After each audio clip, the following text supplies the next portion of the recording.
Les camps démocrates et républicains retiennent leur souffle aux États-Unis. Le dernier débat télévisé entre leurs candidats a lieu cette nuit en Floride. Il sera consacré à la politique étrangère. Mitt Romney tentera de faire oublier son embarras après une accusation erronée contre son rival au sujet de la Libye lors du second débat. Obama, lui, tentera probablement de mettre en avant ses atouts. Il a très bien réussi à éliminer la plupart des responsables d'Al-Qaïda au Pakistan et au Yémen, en particulier Oussama Ben Laden, bien sûr, indique ce professeur universitaire Jordan Tama.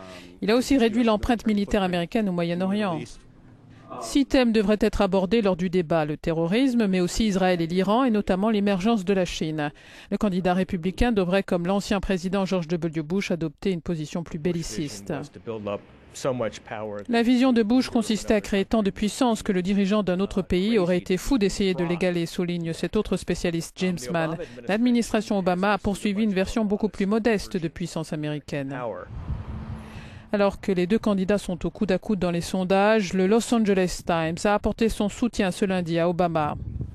Il ne fait aucun doute qu'Obama, après les années Bush, a amélioré la stature des États-Unis dans le monde, estime notre correspondant. Il reste immensément populaire en Europe occidentale, mais l'est considérablement moins en Europe de l'Est.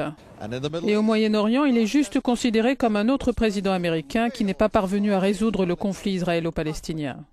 Stefan Grobe, Euronews, Washington.